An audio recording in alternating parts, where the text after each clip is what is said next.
नमस्कार दोस्तों, स्वागत है आप सभी का आपके अपने YouTube चैनल एनपी कॉन्सेप्ट में।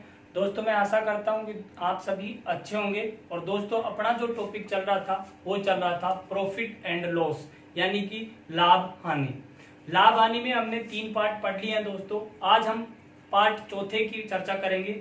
इसके अंतर्गत बहुत अच्छे अच्छे सवाल होंगे। मैंने आपसे कहा था कि मैं आपको हर सवाल से मुलाकात करवाऊंगा। आप हमारे वीडियो को कंटिन्यू देखते रहिएगा दोस्तों। और अगर आप हमारे चैनल पर नए हैं तो चैनल को सब्सक्राइब करें और ज्यादा से ज्यादा अपने यार दोस्तों को बताएं कि हमें जो पढ़ाया जा रहा है वो कंटिन्यू वीडियो डाली जा रही है और कंटिन्यू टाइप टू टाइप पढ़ाया जाता है। तो देखिएगा दोस्तों, हम जो चर्चा कर रहे हैं वो पार्ट चौथे की कर रहे हैं। और आपके सामने पहला सवाल, तो पहले सवाल के अंतर्गत लिखा हुआ है दोस्तों, एक दुकानदार अपनी वस्तु को 12% लाभ पर बेचता है। एक दुकानदार अपनी वस्तु को 12% लाभ पर बेचता है। यदि वह 180 रुपया अधिक पर बेचा होता तो उसे 18% लाभ होता। तो ज्ञात करें वस्तु का क्रय मूल्य क्या होगा। दोस्तों ऐसे सवालों के अंतर्गत हमारे पास में 3 सवाल बढ़ते हैं कि बंदे ने कहा कि एक दुकानदार एक वस्तु को 12% लाभ पर बेचता है। तो देखो दोस्तों, हमारे पास में जो क्रय मूल्य है सीपी जो है वो कितना है, 100 रुपया है। सीपी जब 100 रुपया है तो बंदा कह रहा है कि 12% लाभ पर बेच रहा है, तो एसपी कितना हुआ दोस्तों, 112। फिर उसने कहा है कि अगर वो 180 रुपया अधिक में बेचता तो उसे कितना प्रतिशत लाभ होता, 18% लाभ होता। तो ये तो था पुराना, यहाँ पे लिख सकता हूं मैं ओल्ड एसपी, और मैं ये लिखूं आपके सामने कि न्यू एसपी जो है दोस्तों हमारे पास में वो कितना है, 118। तो बंदा ये कह रहा है कि जो लाभ जो होगा उसे जो मिलता जो रुपया वो कितना अधिक मिलता, अधिक जो रुपये हमारे पास में वो कितने अधिक रुपए हैं, 180। बस कुछ भी नहीं करना आपको कि आप यहाँ देखिएगा कि आपको यहाँ पे कितना अधिक रुपये मिल रहा है। यहाँ पे कितना मिल रहा है, 6। तो मैं ये लिख सकता हूँ कि 6 यूनिट का जो मान है दोस्तों हमारे पास में वो 180 है। तो 6 यूनिट का मान 180 है, तो 1 यूनिट का मान कितना होगा हमारे पास में, 30। तो 100 यूनिट यानी क्रय मूल्य, तो सीपी बराबर में कितना होगा हमारे पास में दोस्तों, 3000। और अगर ये कहे कि पुराना विक्रय मूल्य क्या था, नया विक्रय मूल्य क्या था, तो मैं यहाँ पे लिख रहा हूं आपके पास में कि ओल्ड एसपी, और ओल्ड जो एसपी होगा दोस्तों हमारे पास में 1 यूनिट का मान 30 है, तो कितने यूनिट, मतलब 112 यूनिट का मान ज्ञात करना है। तो यहां से कितना होगा, 6, 3, 3 और ये 0, यानी कि 3360 हमारे पास में क्या होगा, पुराना एसपी। अगर नए एसपी की बात करें तो या तो आप इसके अंतर्गत 180 और जोड़ दीजिएगा, या फिर डायरेक्टली लिख सकते हैं कि न्यू एसपी बराबर में 118 गुणा में कितना, 30। तो यहां से 8 3 कितना हो जाएगा दोस्तों, 24, 4 2 बच गए, 3 2 5 और ये 3, ये हो गया दोस्तों 3540।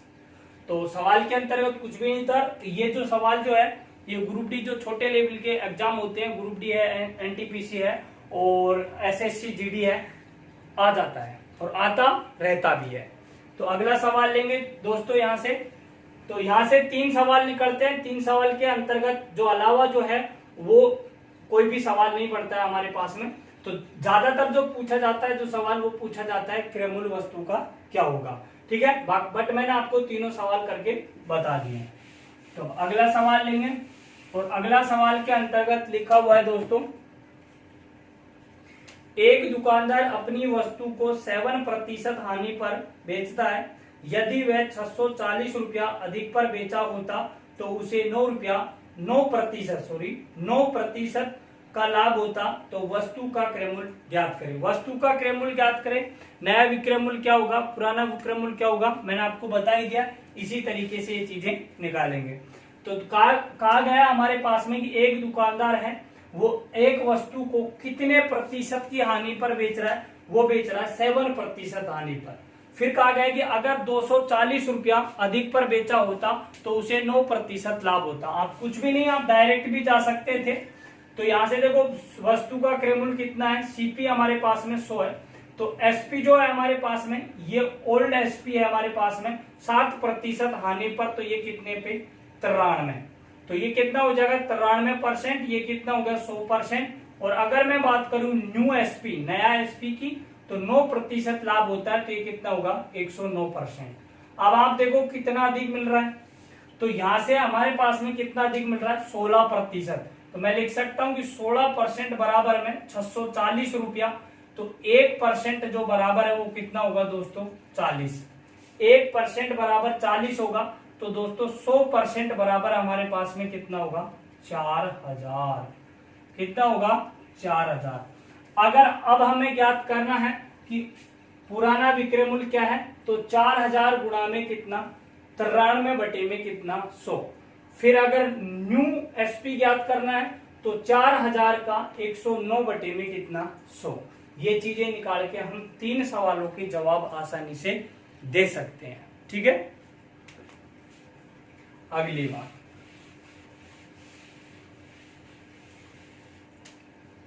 अगले सवाल के अंतर्गत है दोस्तों हमारे पास में, और अगले सवाल में लिखा हुआ है एक दुकानदार अपनी वस्तु को 10% हानि पर बेचता है यदि वह 20% कम मूल्य पर खरीदा होता। तो देखिएगा, अच्छा सवाल है, शानदार है।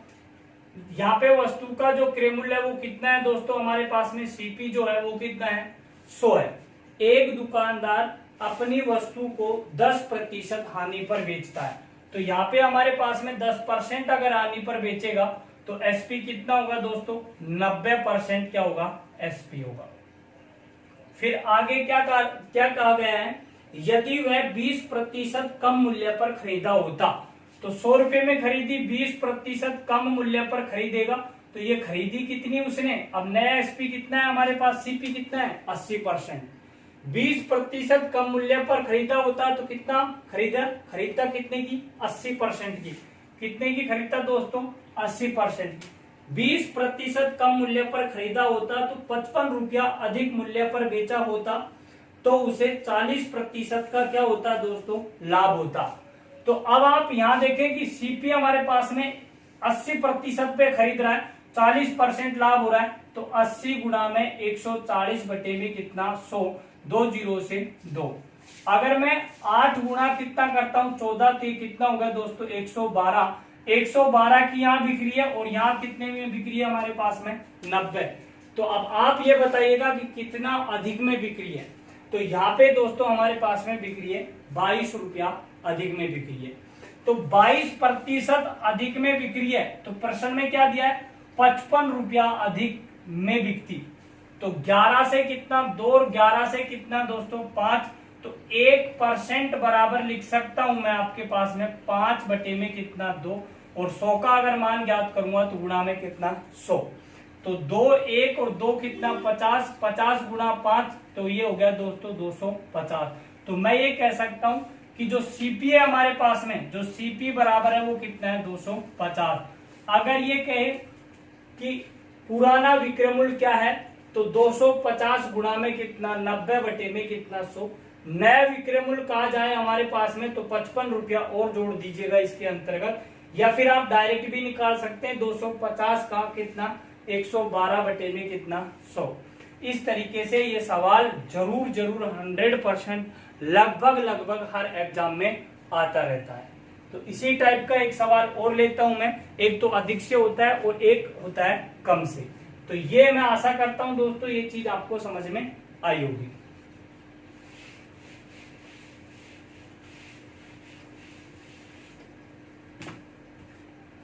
अगले सवाल के जो अंतर्गत लिखा हुआ है दोस्तों हमारे पास में, अगले सवाल के अंतर्गत लिखा हुआ है हमारे पास में, एक दुकानदार अपनी वस्तु को 20% लाभ पर बेचता है। तो देखो वस्तु का जो क्रय मूल्य वो कितना है 100, 20% लाभ पे बेचता है तो 120 हो गया, बिल्कुल एसपी हो गया 120। फिर कहा गया है कि यदि वह 20% कम मूल्य पर खरीदी होती, तो अब कितने की खरीद रहा था पहले 100 की, तो 20% कम मूल्य पर खरीदेगा तो कितने की खरीदेगा 80% की। कितने की खरीदेगा 80% की। फिर आगे लिखा हुआ है कि 20% कम मूल्य पर खरीदा होता तो 75 रुपये कम मूल्य पर बेचा होता तो 25% लाभ होता। तो अब आपको करना क्या है 80 का 25 यानी कि 125 बटे में कितना 100। 25% लाभ होता तो 125 निकालना है और 25% हानि होती तो 80 का कितना निकालना था, 75। तो देखो 25 से अगर काटे तो 5 और 25 से काटे 4 और 4 से यहाँ भाग दें तो कितना 20, तो ये कितने होंगे दोस्तों 100। तो अब आप यहाँ देखें कि कितना कम है, 20% कम है। तो 20% अगर कम है तो प्रश्न में दिया हुआ है हमारे पास में कि 75 रुपया कम है, तो 1% का जो मान होगा हमारे पास में होगा 75 बटे में कितना 20 गुणा में कितना 100। तो ये क्या ज्ञात कर रहे हैं हम, क्रयमूल्य। तो 20 1 और 20 कितना 5 5 5 कितना 25 2 35 यानी कि 375 रुपया हमारे पास में क्या है दोस्तों, क्रयमूल्य। अगर इसी सवाल के अंतर्गत पूछा जाए कि पुराना विक्रय मूल्य क्या था, तो 375 का हमें जो निकालना था वो कितना निकालना था, 120%। और अगर हमें याद करना है कि नया विक्रय मूल्य क्या है, तो यानी कि 375 ही नया विक्रय मूल्य रहेगा, क्योंकि 375 का कितना निकालना था 100%। तो 375 का क्या निकालना था 100%। तो यहां से कितना आंसर होगा 375। तो दोस्तों अगला सवाल और लेते हैं, अच्छा भी है, शानदार भी है और 10+2 में एक बार आ भी चुका है, तो देखेंगे।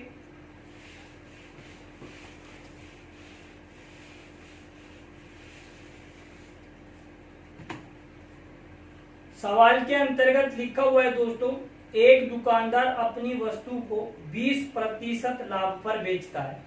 एक दुकानदार एक वस्तु को 20% लाभ पर बेचता है। तो अब आप यहां देखें कि वस्तु का जो क्रय मूल्य है सीपी जो है वो कितना मान लिया मैंने, 100% वस्तु का क्रय मूल्य है। तो विक्रय मूल्य क्या हो जाएगा हमारे पास में, 20% लाभ पे बेचेगा तो 120% क्या होगा विक्रय मूल्य। आगे देखते हैं क्या लिख रखा है। आगे लिखा हुआ है कि यदि क्रय मूल्य और विक्रय मूल्य दोनों को 100 रुपया कम कर दे, मतलब 100 रुपया क्या कर दे, कम कर दे। तो अब आप यहां देखें कि हमारे पास में विक्रय मूल्य यानी कि 120% माइनस कितना 100, फिर कहा गया कि क्रय मूल्य और विक्रय मूल्य 100% माइनस कितना 100। क्रय मूल्य और विक्रय मूल्य को 100 रुपया क्या कर दे, कम कर दे, तो उसका लाभ प्रतिशत पहले से 4% बढ़ जाता है। उसका जो लाभ परसेंट है वो पहले से कितना बढ़ जाता है दोस्तों, 4% बढ़ जाता है। अब आप यहां देखें कि पहले जो लाभ हो रहा था वो कितना हो रहा था 20%, लेकिन 4% जब बढ़ेगा तो मेरे पास में जो लाभ होगा वो कितना होगा 24%। तो अब आप यहां देखें कि ये विक्रय मूल्य जो है मेरे पास में और ये क्या है मेरे पास में क्रय मूल्य, तो पहले के लाभ के 4% बढ़ेगा, तो यानी कि 124 बटे में कितना 100। अब ये दोनों मान क्या है, बराबर है, यानी कि ये विक्रय मूल्य इस विक्रय मूल्य के क्या है, बराबर है। तो 100 को मल्टीप्लाई इसके साथ में करेंगे तो दोस्तों क्या निकलेगा, 12,000% माइनस कितना होगा 10,000 बराबर में 124 गुणा 100, तो यहाँ पे होगा 12,400% माइनस कितना होगा 12,400। क्लियर यहाँ पर। अब देखो ये जो है 12,400% इधर आएगा, इसको बोलते हैं पक्षांतर करने पे, तो माइनस कितना होगा हमारे पास में 400%, क्या होगा 400%। इसको इधर लेके जाएंगे तो ये क्या होगा दोस्तों हमारे पास में माइनस का 2400। तो माइनस से माइनस खत्म, 2 जीरो से 2 जीरो खत्म, 4 1 और 4 से कितना 6, 1% बराबर 6। तो क्रय मूल्य पूछा है तो क्रय मूल्य कितना है 100% बराबर में कितना होगा दोस्तों 600। तो यही हमारे पास में क्या होगा आंसर। अच्छा सवाल था, एक बार पूछा जा चुका है। इसमें एक तरीके का सवाल तो ये बढ़ता है और दूसरे तरीके का सवाल और भी बढ़ता है कि यहाँ जो है हमारे पास में 100 और यहाँ पे भी 100 है, समान है अभी फिलहाल तो, लेकिन एक कंडीशन ये हो सकती है कि यहाँ पे 100 और इस 100 की जगह अलग अलग कंडीशन दे दे, जैसे 20 रुपया कम, 50 रुपया कम, या फिर 20 रुपया कम यहाँ पे और यहाँ 20 रुपया ज्यादा। तो देखते हैं, इसी तरीके के सवाल से हम चर्चा करेंगे आपसे अभी फिलहाल।